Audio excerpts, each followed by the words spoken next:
Welcome back again to my Third Place podcast here on my Third Place network. We are still breaking down season 2 of Cobra Kai on Netflix. This is episode 165. Up next, we have episode 8 of season 2 titled Glory of Love. Randy? I'm going to stop you right there. I want to know why.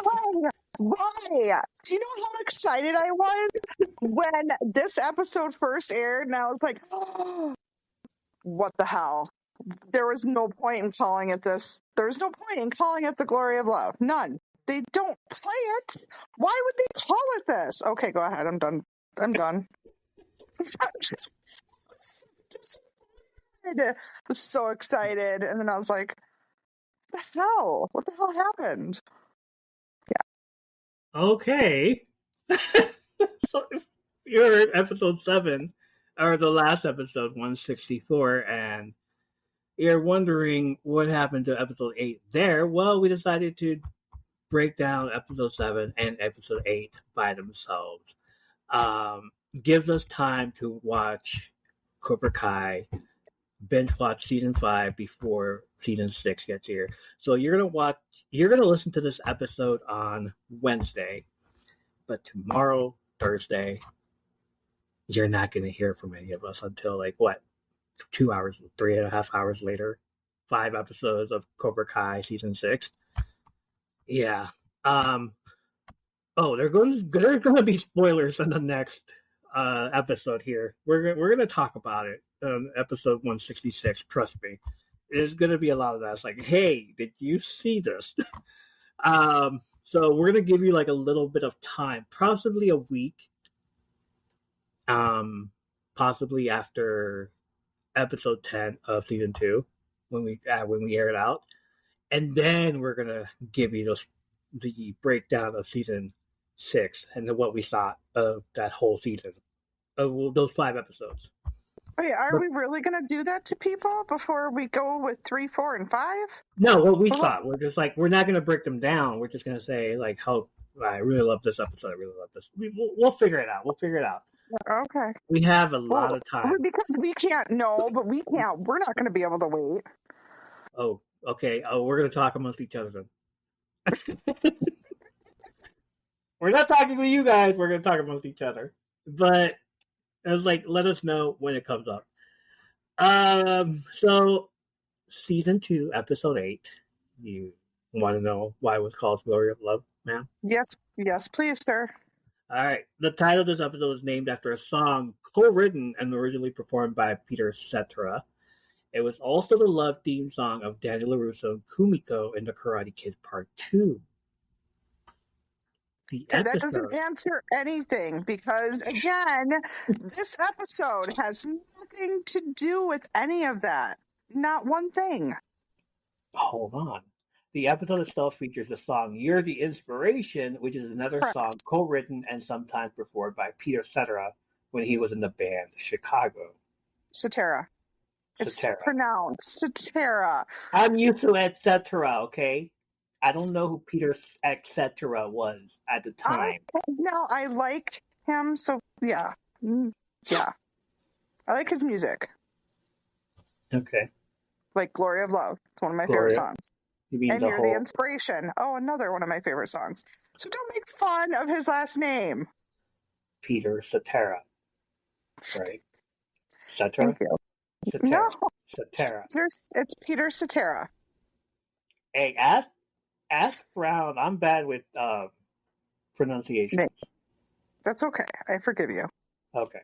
I forgive you. You were not perfect. Directed by Jennifer Salota. I don't even know if that's her real last name. Salota? I can't help you with that one. Oh, I don't know who that is. Sorry. Sorry. All right. Directed by Jennifer Salota. Teleplay written by Llewyn Thomas and Joe Piarulli. Story. You guys know who the story is by. Synopsis. Daniel works to make amends with Amanda while Johnny is introduced to the world of dating apps. Oh, dear God. Oh, my God. I love this episode. Yeah, I'll wait. Complications arise when Miguel, Samantha, Robbie, and Tori cross paths. I just knew as soon as I saw dating app and Johnny, I'm like, Send it okay, to the internet. send it to the internet. Episode closes on Johnny walking out of his apartment. Oh my god, this whole scene. I forgot about the scene, and when I watched it, I was like, "What's happened?" All right. Episode cold opens on Johnny walking out of his apartment to go to Miguel's, but his mom, Carmen, says she will go get Miguel. And as she is about to close the door, he stops her and tells her he isn't there for Miguel. He enters the room and begins to kiss her passionately to the sound of "Here I Go Again on My Own" Great by, song. by Whitesnake. Known famously for their music video in which a young and hot Tawny Katan is dancing Love her. on top of a white Jaguar XJ car. I don't know. It's a car, okay? Yeah. They continue to kiss passionately with the spotlight even stopping on him, on both of them. Then we get strobe lights, and then we get a montage of other 80s pop culture references. We get a shot of Carmen dressed in an over-the-shoulder gray sweatshirt, paying homage to the iconic scene in Flashdance starring Jennifer Beals. That one came out in 1983. Flashdance, huh? Flashdance. Good Flashdance. movie. Yeah, Mhm. great movie.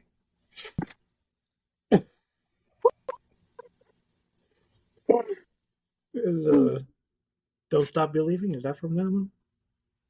From Or, Flashdance? yeah. Was that about her? I Small town girl don't. living in a lonely world? No, that's not about her. I thought it was. I thought I it was. don't know. I Okay. don't know, to be honest. To be honest, I don't know. Putting Flashdance on the queue. Send it to the internet. I suppose we would know if people were here in the comments. They could tell us, right? Pretty soon. Yes. 2 more weeks. All right. 1 more week. Whatever. 2 more weeks. We'll see how that goes. Next, they're at the Cobra Kai dojo. Disrespectful. Johnny's wearing his white gi. Wow, I was going to call it the GI. Johnny is wearing his white gi, but Carmen is wearing a white robe with a red lacy top underneath. It's just so 80s. And sparring with Johnny and mounting on top of him. It doesn't feel like a white robe. It feels like one of those business suits for women back in the day, back in the 80s. A And business suit for women back in the 80s. yeah, without the shoulder pads. Oh, yes, the shoulder pads. And then the lacy top. I just remember I like trying to figure out where have I seen Tawny Katan? Wasn't she wearing that? I gotta look She at very well could have been. that music video again and again. Carmen is wearing a white robe with red lacy top underneath, and sparring with Johnny and mounting on top of him. Carmen, mija, ¿qué haces? Yells mom. Next, we see Carmen seductively opening up a can of Coors Light beer, dousing herself with the beer. Who is this girl? I've never seen her before, and she just does it so. Ooh. And then she pours it all over Johnny's mouth, who is sitting on a chair with another homage to Flashdance when they do the waterfalls. He just sits there like her, and I'm just like, no, he is not. He's doing it.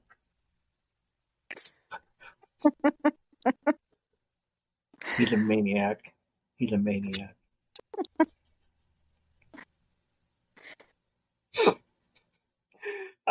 Carmen does this hair flip thing that makes me think she might have done this before. And it's She may have. the hair, the red lacy top, the white robe. She is channeling Tawny Katan and every other 80s model, girl, video vixen. Is that what they used to call them? Video vixen. Yes. She is channeling all of them in one person right here with the hair flip, the mounting, the cores all over her body, the freaking shit. This is Miguel's mom.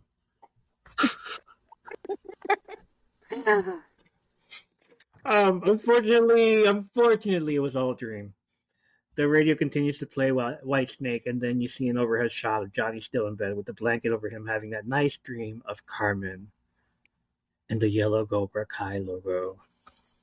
And his big smile on his face. Let's not forget that. Oh my God, his big smile on his face.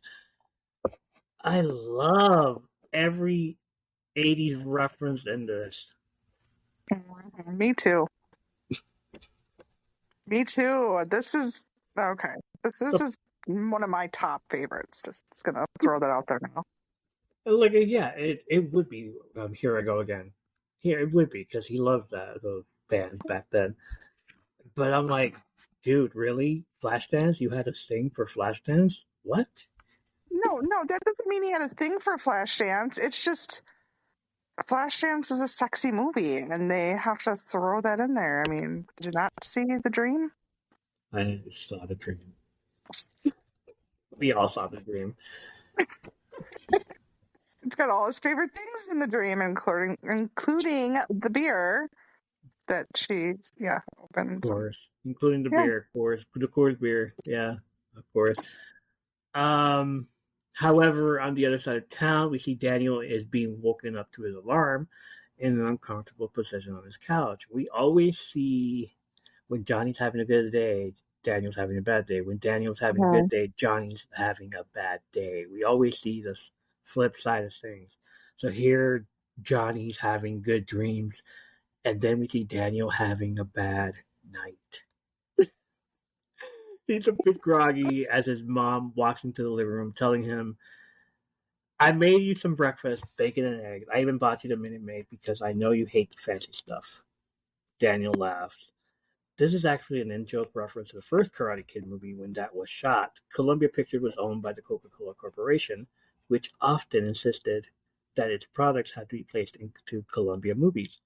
Ralph Macchio disliked having to shill their drinks in the film and found it especially awkward that the script called for him to say Minute Maid instead of just orange juice in one scene.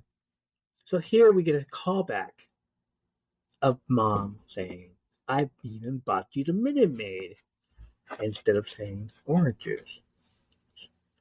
And this is why Ralph Macchio laughed. Like, y'all needed to put that in the script, huh? Of course. Of course. He then asks his mom how the guest bedroom is going and if she's okay. Lucille says all is fine, but wants to know how her son is doing sleeping on the couch. He lies and tells her he's coming down with a fever and doesn't want to get Amanda sick. Of course, his mom knows he's bullshitting by checking his forehead and gets him to work on that so he can get off the couch. She knows. Mom's all like, oh, you have a fever, huh? Mm-hmm. Go work on that. Go work on that fever, kid. At the Miyagi-Do Karate Dojo, Robbie and Sam are doing something sacrilegious. How dare they? It's not bad enough that Johnny had a dream about doing stuff with Carmen in the dojo. Here we are with Robbie and Sam doing the same thing at not even the dojo. It's like where all the masters, the senseis, the pictures are at. How dare they? They're making out while the other students are training. Robbie tells Sam this is the only private time they're ever going to get. Sam suggests to tell her parents, but not right now since they're in the middle of fighting. I can't tell them right now. Then they're going to get more mad. You know? Like, hey, I know you're mad at Dad, but can you not be mad at me? They stop kissing and hear some commotion outside where Dimitri has found the Medal of Honor on one of the stones. Robbie looks surprised and says it must have been out here the whole time. Oh no. Oh. I get it. No. Yeah, he put it there. Back in the apartment, Johnny walks out of his door in his 80s Zebra rock band t-shirt. Never heard of it. I'm going to have to now. I've never heard of it either, Zebra. I've never heard of it. Yeah, I should have listened to one of their songs before I got on here. But it happened. I was instead of just listening to them the entire time. Twice. 3 times, I think. Oh my god. He walks across the hall and is about to knock on Miguel's door, but Carmen walks into view from around the corner with a man who kisses her on the lips.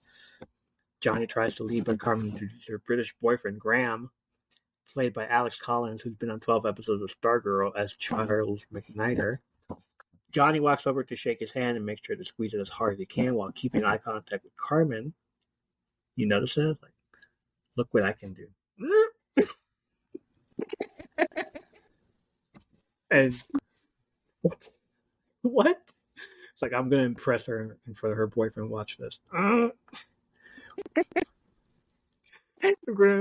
Grab points out Johnny's strong grip and asks Carmen to take him in for x-rays because she's a registered nurse. And he thought it was funny. Oh, God. It wasn't. Carmen, like, I'm sitting there too, like, and she's all like, well, isn't he funny? Like, no, he's not, ma'am. What are you doing? Who told you he was? Carmen asks Johnny if he's funny. No. Johnny whispers, hey, he is. It gets awkwardly uncomfortable. They leave, and you can hear her in the distance telling Graham that he teaches her son karate. Heartbroken, Johnny leaves. I mean, he just had a dream about her, and he shows up with this fucking douchebag. He's like, watch this. Let me see your hand, sir. You still want to be with that? No? Okay. All right. Oh, poor Johnny. Next scene at the LaRusso Auto Group, Amanda walks in her office and notices a catering tray of sushi. Daniel walks in behind her and sarcastically says, someone must have went through all the trouble to get sushi from her favorite restaurant. Plus, matcha green tea. I wonder who could have that been, huh? Huh? I'm eyeing this little Toro right here. Yeah, that's mine right there. I have dibs on this that I just ordered. You fucking asshole. Amanda tries to tell Daniel something, but she is interrupted by him telling her that he has finished the inventory statements about an hour ago so they could have lunch and eat. She finally breaks to him that she has lunch with the sales team across town and she puts it on the joint calendar. But he can enjoy the whole sushi catering, which he whines about. So she suggests to give it to the customers, which she does as she heads out. What is with Daniel and sushi? That's what I want to know. Okinawa has such a good. What's a good place? Oh, what's a good place? Okinawa, Japan. Like, yeah, he remembers the good sushi over there, all right. Glory of Love. Really? Wow. Oh my god. At the Cobra Kai dojo, everyone's stretching. Miguel is trying to get some extra time with Tori, so he suggests free hot dogs and chicken nuggets during her break at the roller rink. She tells him that he has to wear a costume that night. It's 80s night. Miguel gets excited and says he loves the 80s and calls dibs on Anthony Michael Hall in Weird Science. Sorry. This episode. 80s references. Anthony Michael Hall. Okay. I by the way, I am wearing one of my 80s shirts right now in honor of watching that episode. I went all out. Yeah. Anyways. Does it count that I'm wearing Batman or? No, not at all. Mine says "We Will Rock You," and it's good. Yeah. Okay. Anyways. Oh yeah. God. I'm wearing an 80s shirt. Tori doesn't think he has to call dibs on that. Hawk walks in and Miguel asks him if they're okay after the whole fight at Coyote Creek. Hawk says they were enemies for a day, but they're Cobra Kai for life. They're cool. Aw. Aw. Aw. Maybe there's some hope for Hawk. Maybe not. But Maybe we'll have to wait and could see. be. Johnny walks out of his office after taking down Chris's picture frame from the wall and walks over to the main training area and asks everyone to fall in line. Hawk asks for the whereabouts of Sensei Kreese. Stingray asks, shouldn't we wait for the Sensei Emeritus before we get going? Who's teaching this guy fucking English? What? Where's the English coming from? What is this? Everybody is normal. This guy Stingray is like the oldest one of the group, just like heretofore and emeritus. What? Oh my goodness. Johnny shoots him a look and Stingray disregards. I think Johnny was just like, what did you say? I don't know that word, dude. Shut the fuck up. Oh, like every episode from here on out is just Stingray saying something that you have to look up on Google. I was like, what? Like, what is the word of the day, Stingray? We'll have to wait and see for number 9 and 10. Johnny tells the class that Kreese will no longer be joining them. He made a promise when he became their sensei, and that was to look out for their best interest.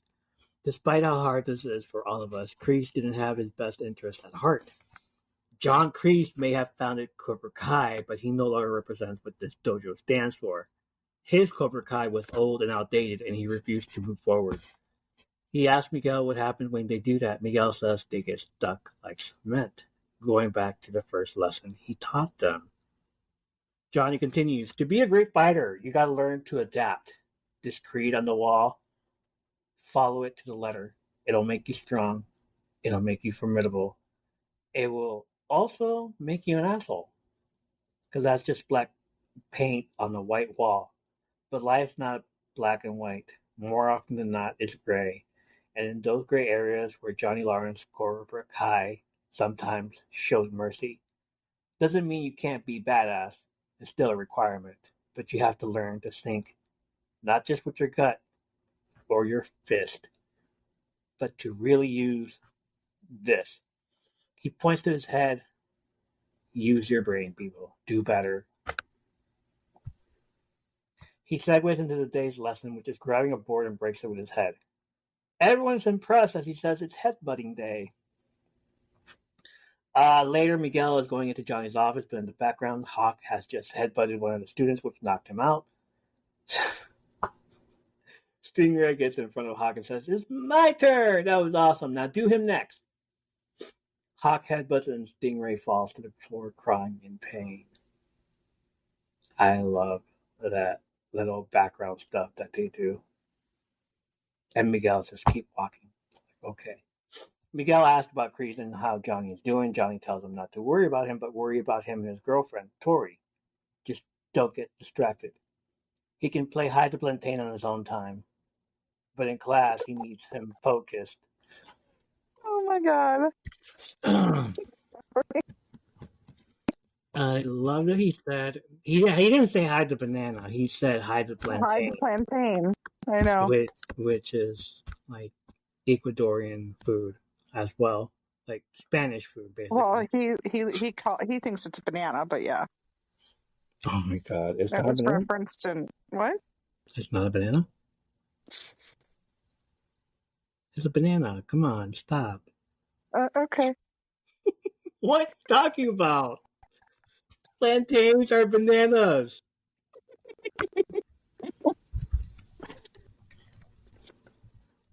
Plantain is a tropical fruit that's part of the banana family. See? Parts of the banana family. Does it say it is a banana, sir? Plantains are larger than bananas, have a thicker skin, and a higher starch content. Plantains can be eaten when ripe or unripe, and are used in sweet and savory applications. Oh, shit. Okay, fine. It's not a banana. It is part of the banana family, though. I'll give you that.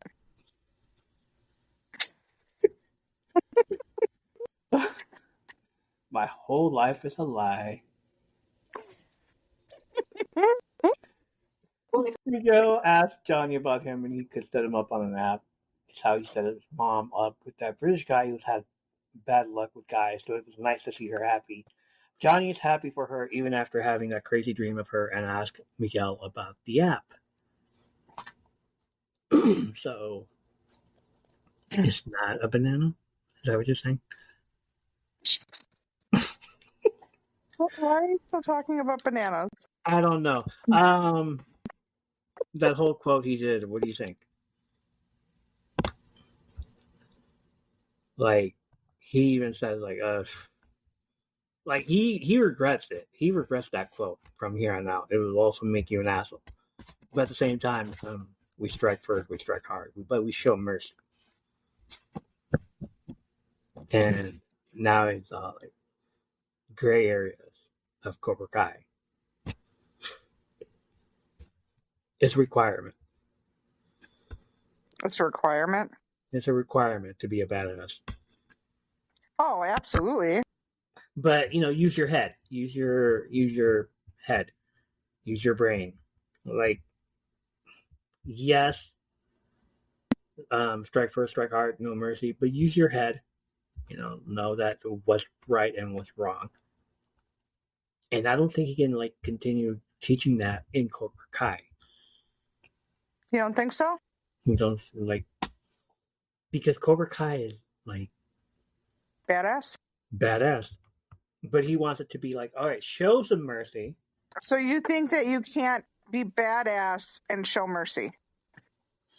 I don't think he can be badass and show mercy at the same time. That's why he's trying to change. All right, so he's changing the rules as he goes along. It's all right, Kreese implemented these rules. Now he's all no, only I can change the rules. This is my Cobra Kai. You had your fun. You had your fun in '85. Let me have my fun now. Exactly. Okay.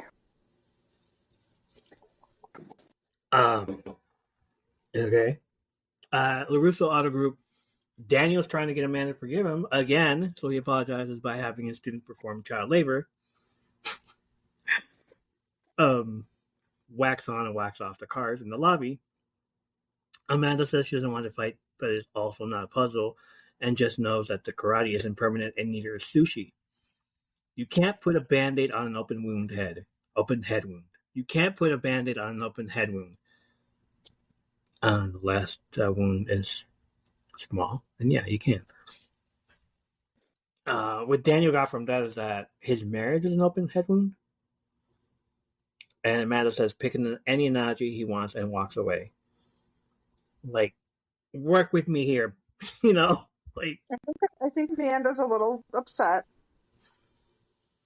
that he chose karate over work. I don't think. Oh, I thought you were gonna say over her. No, shit. He woke up and she wasn't there. She woke up and he wasn't there. She's upset about that too. I was like, "Where's my husband? What's going on? How dare you pick karate over her?" But she thought he went into the dealership. Yeah. To work. It's are you at work? Right. No. So she wouldn't. So what? She wouldn't have been upset if he was at the dealership. Okay. There. Which. Which. Never mind. At Johnny's apartment, Miguel had downloaded the dating app on Johnny's phone and asked him what type of woman does he want to meet. Johnny gives him a look as if he already knows him. Miguel answers his own question. Oh, super hot babes. All right. Next, he asks Johnny what are his likes. Johnny responds with muscle cars, martial arts, and Iron Eagle. And Iron Eagle 2. Yeah, let's not forget Iron Eagle 2. Iron Eagle 2, putting down Iron Eagle 2 on the queue. Might as well watch Iron Eagle 3 and 4. So, I'm going to get back to you on these movies and let you know what I thought about them. Yes, I'm curious as to what you thought about them. I want to hear about that. Glorious inspiration, probably. We'll see. Why does Johnny like 1 and 2 but not 3 and 4? Tell me that. Miguel stops typing it. Johnny asks why Miguel isn't texting this down. The computer dating was his idea. I just love that line. Computer It's dating? almost as good as the whole use one of those hash browns. Send it to the internet. Hash Why brown. am I texting this down? Computer dating. Oh, Dude is I back love in how the cool 2000s. he is. Johnny is back in the 2000s with the computer dating. Johnny is still in the 80s with the computer dating. Oh God, there was computer dating back then. No, I guess there was not, but yeah. This is true. But he's definitely still stuck in the 80s. Miguel tells him he has to take this seriously. Johnny recalls how this used to be simple. Find a chick at a bar, bump into her hard, but not too hard, pretty hard. Then you buy her a beer. Miguel says no. Johnny says, no, what are you doing? Johnny says tried and true. That's how the cavemen did it. Cavemen, that's another like the ones in those insurance commercials. Right. So not only are his movies and ideologies, but his commercials are outdated. Yes. Because we have Didn't cavemen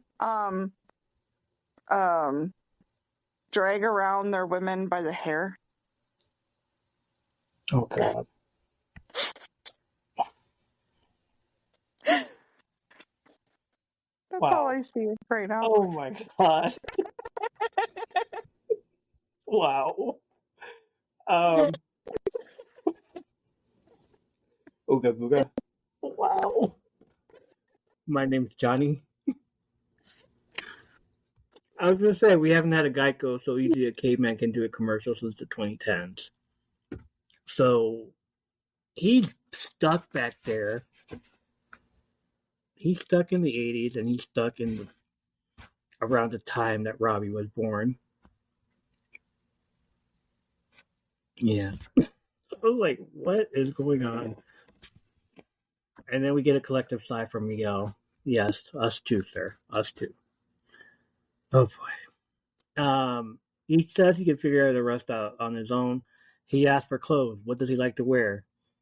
He gets up from the couch and goes to check out Johnny's closet, telling him he might have to teach him about fashion also. While Miguel is doing that, Johnny's swiping right on Hot Babe and setting himself on dates. Miguel notices a jacket in the closet and asks Johnny to borrow it. Meanwhile, Johnny's still trying to swipe on the girls and makes fun of a few. Back at the LaRussos, Sam and Robbie made out in the fridge right before Lucille asked both to get the groceries out of the car. What? In the fridge? What? Like the fridge is open. They were like making out this entire time. Close the fridge. Like no.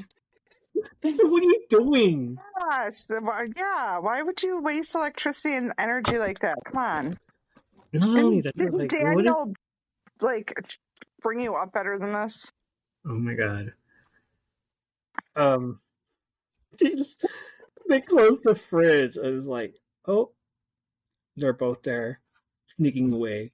Like, you guys did not just come in from the fridge at the same time. Why are you looking in the fridge at the same time? Like, you both need to get something out of the fridge at the same time. Well, and Lucille walks right in. It's like, hey, why don't you guys go get stuff from another car? Right? She didn't even question the whole, why are you guys standing by the fridge? In the fridge together. Like, why? Suspiciously, huh? In the fridge. Robbie suggests to Sam that they should go out on one of these nights to avoid the families. Of course. Next scene is at a bar where Johnny seems to be dating a montage of women that are not really his type, so they might have catfished him. He explains to one of them that he is good with children and how he gave an elbow drop to one of them for being on his phone. She might have called the cops, abusive to children. He tells another woman that her smartwatch is cool and he can read his emails on his smartphone too. I think he was being sarcastic and like, oh, you have a smartwatch? Look at my smartphone. Yay. What? Oh, I think that's great. I can read emails too. I have a smartphone. He meets another woman who is talking to him about feminism and fighting the patriarchy, but he takes it as a hating the patriots. Fucking hell. Oh my god. He then tells her he wants to invite her into his challenger and ride the stick, to which she gets annoyed. A woman shows up late and says that there was traffic, so she apologized, but then we realize the woman that got him fired from his job in the first episode. The one woman that doesn't know the difference between bitching and bitch. She's back. Yeah. He tells her again, I said bitching. Bitching is a difference. And she's all like, no, you're a fucking asshole. And then she leaves. And then he calls her a bitch. Is there a difference? Is there still a difference? We already had this argument that there with the first episode, and I said there is a difference, and I think you said no, there's not. Bitching. Bitching. Oh, bitching is And lady. bitch. Bitching is lady.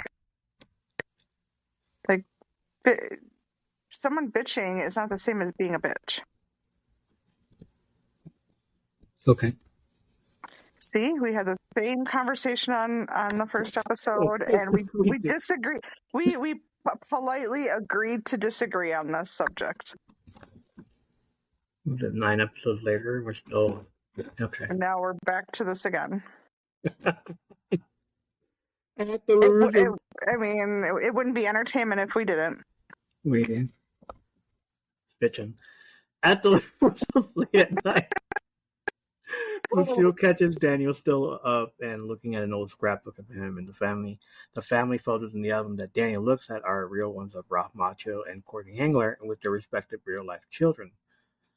Daniel stops at one particular picture and Lucille tells him it'll get better. She will come around. Daniel feels distraught and he's tried almost everything. Lucille changed the conversation to try to help make Daniel feel better by talking about his dad and going to Coney Island. But it fails as they begin to remember how he was sick.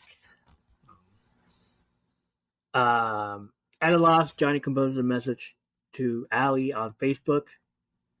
The Facebook, by the way.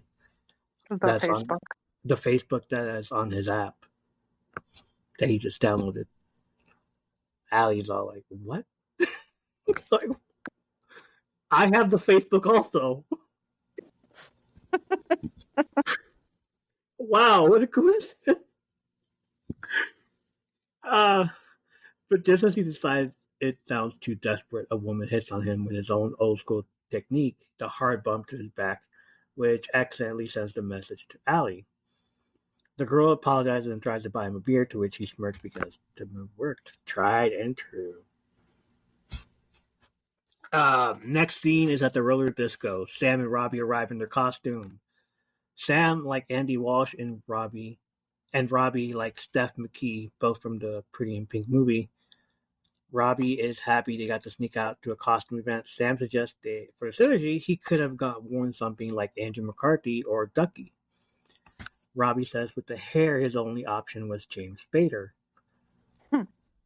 Looking like Madonna, Tori skates past them, and Sam, not realizing it's her, asks for some menu. Sam apologizes and says they just want to order some food. Miguel also shows up from behind with Johnny's red jacket on and a pair of shades. Robbie and Sam are awkwardly looking back at Miguel, who compliments them on the costume. He introduces Tori to Sam and Robbie, but Tori says they already met at the beach club and tells Sam that Tori is a part of Cobra Kai, which she says figures under her breath. Before Tori skates away to go back to work, she gets in front of Miguel and gives him a huge kiss on purpose, which upsets Sam, which Robbie has to defuse the situation and takes her away to get some skates. Wasn't that the last episode where she was telling him how she was happy that she had a crush on Robbie, but can't see her ex-boyfriend with another girl? Ooh. It's still awkward, though, to see your ex. Okay, and why is Robbie still there with Sam if she's uncomfortable. Like, why not take her somewhere else? Like, I don't know, you want to let's go somewhere else. We don't need to be here. Because they're all dressed up. You could have gone somewhere else. It's not the same. Still dressed up. So now, is Miguel dressed in a jacket from the 80s, or is he dressed as an actor that was in a movie from the 80s? Talking about Miami Vice, aren't we? No, Miguel. Oh, The red Miguel. jacket. I thought you were talking about Robbie. I was going to say Robbie and Miami Vice. I was going to say. See, at the Well, time, yeah. I didn't realize, but like later on, you see the Cobra Kai patch on the left side of the jacket, and I didn't see it here. So it's like I saw it for sure. It's like, all right, he's dressed as someone from the 80s. He's dressed as Johnny from the 80s.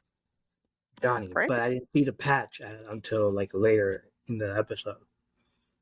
The Cobra Kai patch. You don't see it here. You just immediately think he's dressed as Johnny.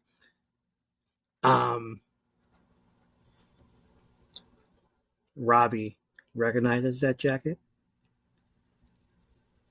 You think so? That's why he looked at him like, "You're wearing my dad's jacket." Like, oh, he let you wear his jacket, and he didn't let me wear his. Oh, that motherfucker! Like he said, he is fighting with Miguel already. Like, oh, how dare you!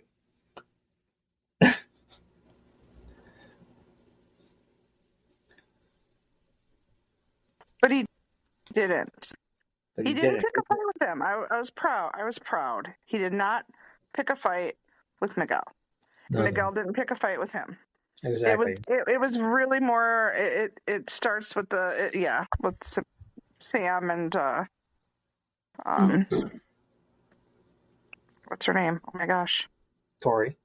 Thank you. Sorry, it's late. I'm tired. Yes, Tori and Sam. All right, we're almost done. Back at the bar, Johnny tells the girl that is credited as Melissa that the other girl with the smartwatch looked like she was calling out for Kit for help. Another 80s reference there. Knight Rider. Melissa says she ditched the app. She misses when it used to be simple like this. They toast and clean the beer bottles and drink. She then excuses herself to go to the bathroom. Johnny sits there and overhears Graham, who happens to be at the same pub, having a pint with his mate, cheekily discussing Carmen and how she lives with her mom. He is loud and says she's good for a few bangs and then he'll drop her. He flirts with another girl. I didn't like that guy. I know, right? He flirts with another girl that passes by, and Johnny sits there in disgust. Can't wait to beat his ass. Good job, Johnny. At the roller rink, both Sam and Robbie are skating when the song from Pretty in Pink comes on. If You Leave by OMD plays, and Robbie confesses that he might have told the DJ something. Sam calls Robbie Ducky in Spader clothing, in which they kiss. Sam's skate breaks and walks over to get new ones. While in line, Miguel shows up and Sam doesn't approve of Tori. He says he just wanted to come up to her and clear the air as a lost cause and skates away. So Sam doesn't approve of Tori, but Miguel is okay. Can be a what? Does Sam's opinion matter at this point?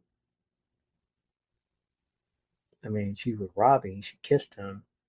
Is Miguel supposed to feel bad and not move on? Is that the thing here? I don't know. I think they both still have feelings for each other, Miguel and Sam. Right. Both, okay. Yeah. Why kiss other people? Because they're trying not to? Hey.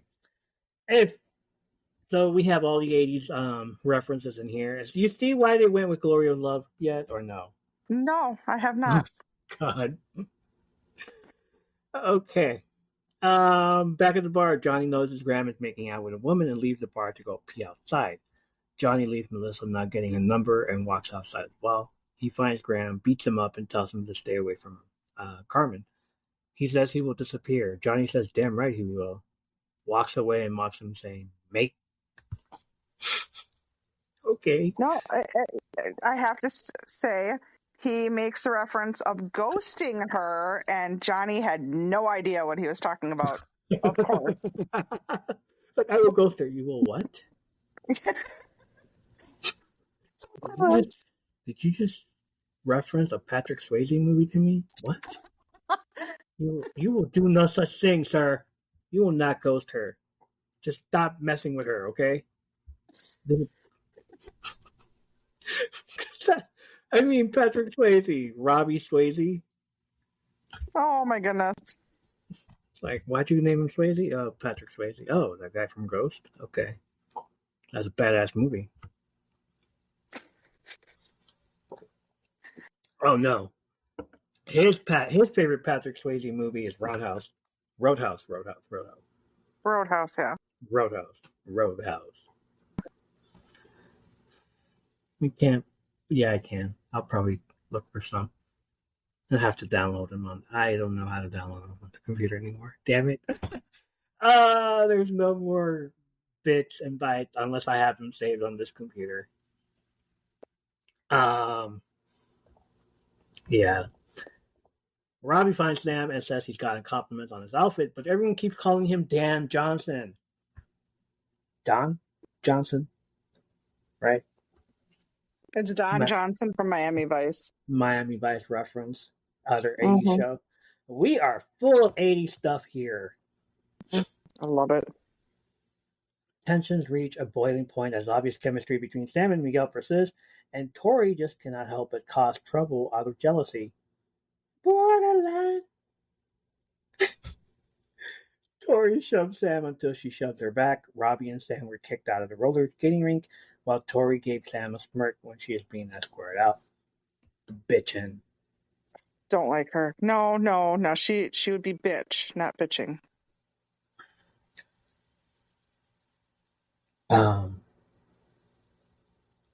This triggered some 11 memories with the skating, with the skate.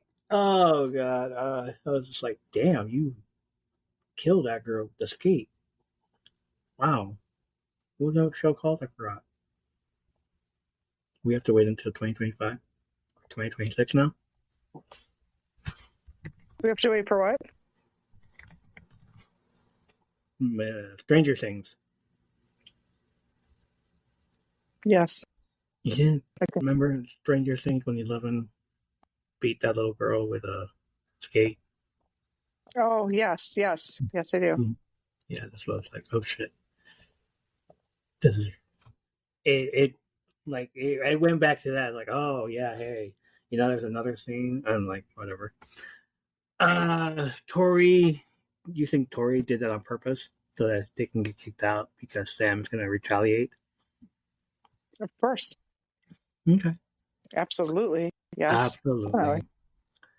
At the LaRusso Auto Group, late at night, Daniel finds a man in her office. He is dressed in the same tuxedo he took a picture of with Amanda when she was pregnant on their first grand opening. He shows her a picture of the event, and we get a flashback sequence of the night where they end up in a limo. They flash forward, and they're in the same type of limo, but you just don't know if it's a limo or not. This time, drinking champagne and listening to You're the Inspiration. Not Glory of Love. I'm pointing that out right now. It should have been Glory of Love, not You're the Inspiration. Still, Peter Cetera. Peter Cetera. And it should have been Glory of Love, even though I love both of those songs very much. But if he had played that up. Hold on. If he had played Glory of Love, don't you think he would have oh shit, I remember. Been thinking about her and Okinawa. Yeah. Okinawa. It's like her name was Kimiko. I can't play Glory of Love. We've already established that the writers sometimes don't know. We don't know what the hell they're doing.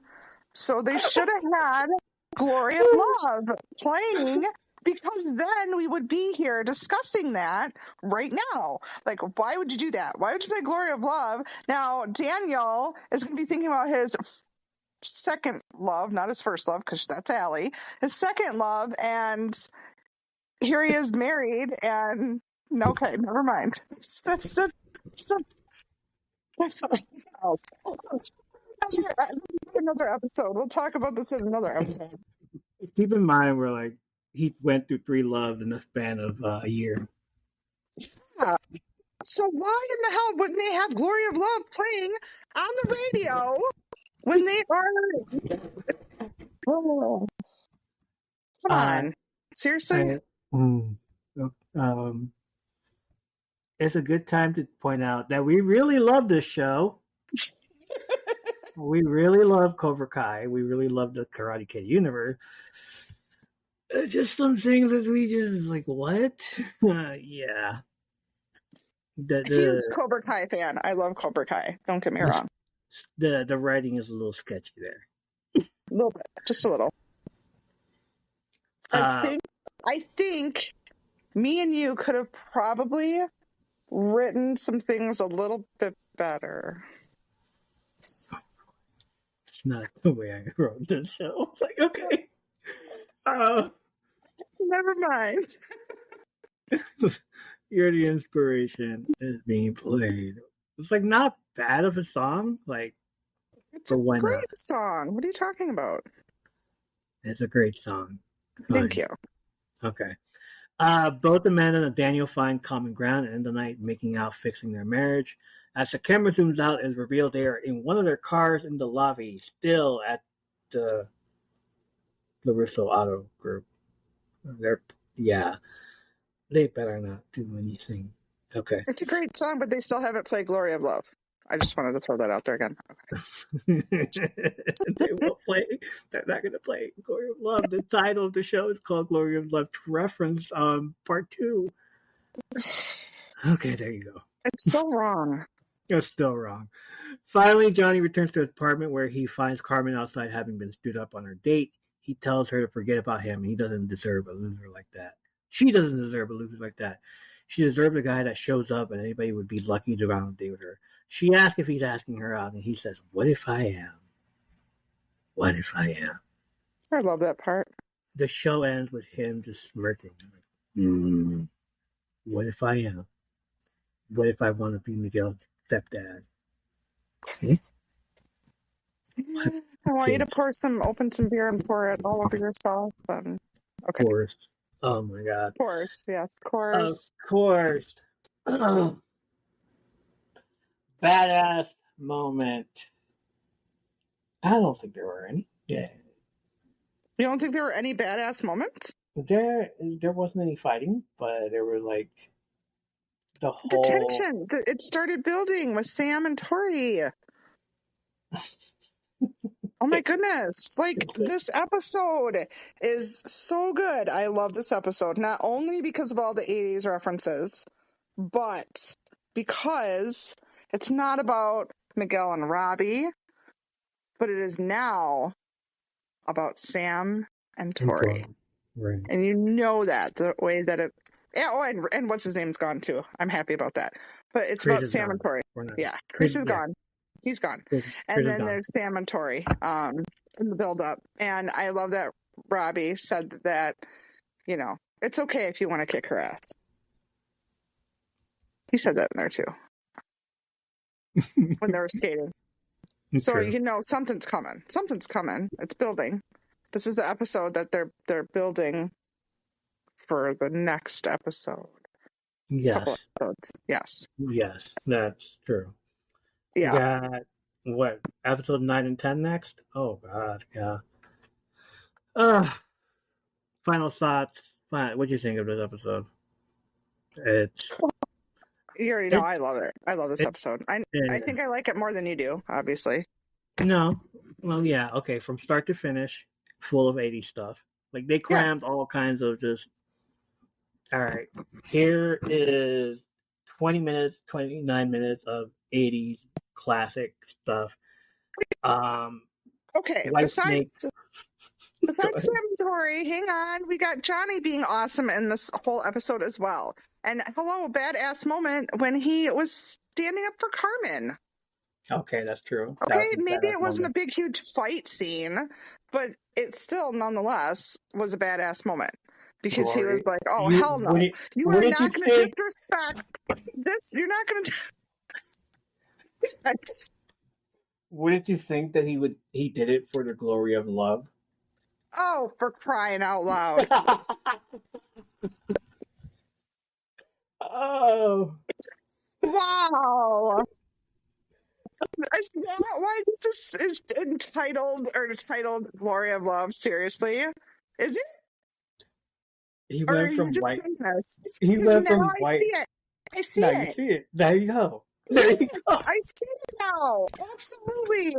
Okay, I forgive the writers, I guess, because it wasn't about Daniel and Glory of Love. It was about Johnny and It's Carmen. all. Okay. It's Yeah. always about Johnny. These episodes. Well, yeah. Okay, that's It, true. It's not always about Johnny. okay, Not fine. It's not always always. about Johnny, but there's. We're going to just agree to disagree again. I mean, again, it wouldn't be an episode if we didn't disagree on something. Oh god, I'm gonna send this to the internet. Oh, yeah, make sure you send it to the internet. Don't forget to hash brown it. Glory of love. Hash brown Glory of Love. Yes. And then again, back to the badass moment. Hell yeah, he stood up for Carmen. You get the hell out of her life. I'll ghost So, her. What? Just leave. Why would you? What?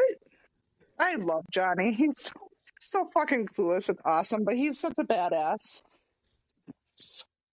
what's it called? Even his dream was fucking awesome in this episode. Come on. It was so cheesy, but so fucking good. Yeah. This whole episode was awesome. I love this episode. Yeah. One of my top five. You're one of your top fives? Okay. Yeah, absolutely. Of season 2. Of season 2. Yes. Okay. Top 5, season 2. Okay. Absolutely.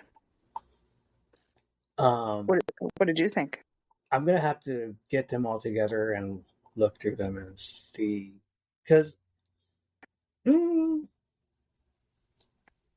I think wasn't it episode 4?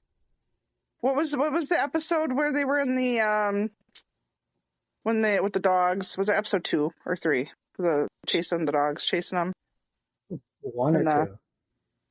It wasn't episode 1. It was either 2 or 3. 2 but or that 3. was that was like a top episode too. Okay. But anyways. Yeah, we're gonna have to invite the Mike and Greg back for these top 5 episodes. Yes, for season 2, for sure. Yeah. I'm excited to watch 9 and 10. Oh yeah. I'm excited to watch 9 and 10.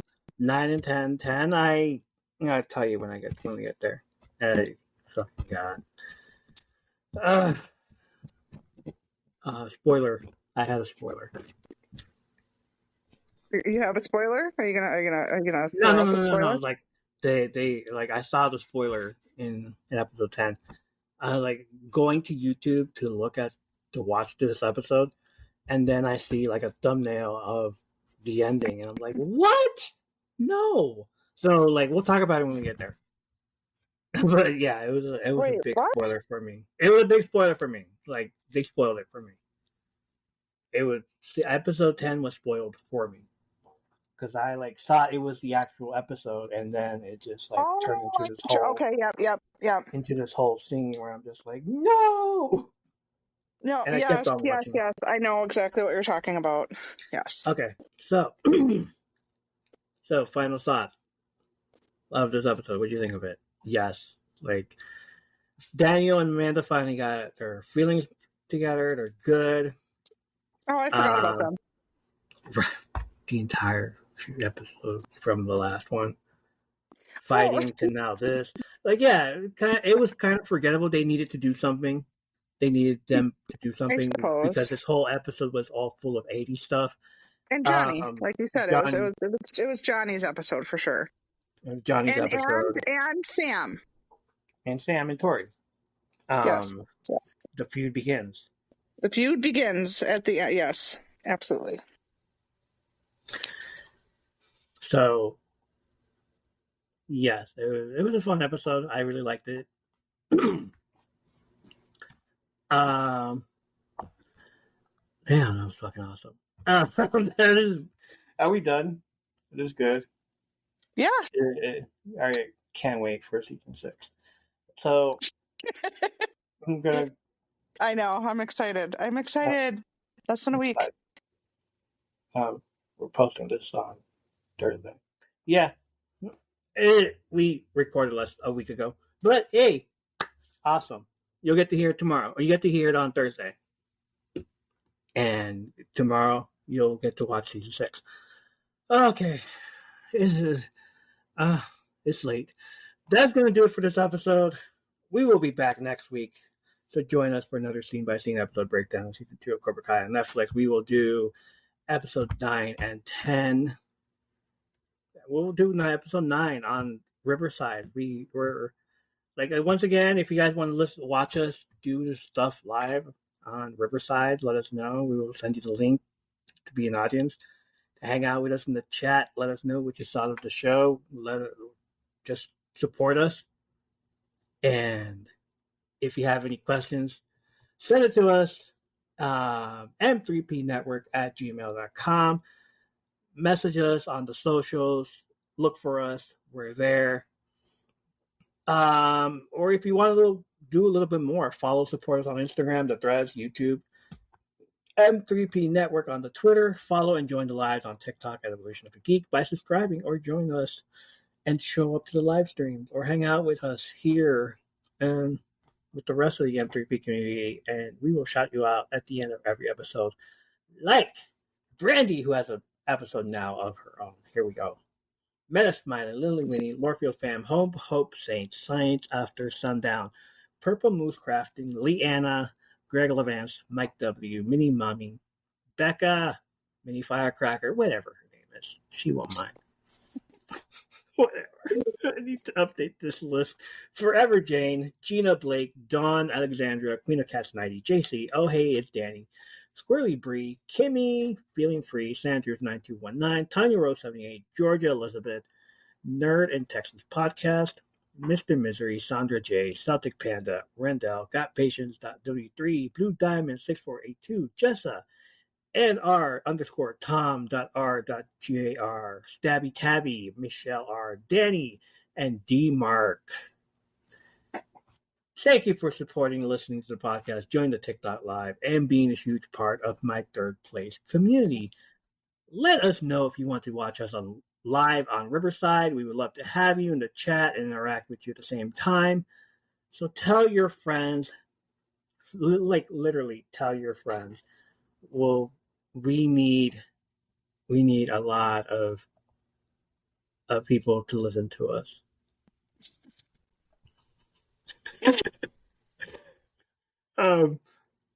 This show's not over. Hold on, let me tell you what we do.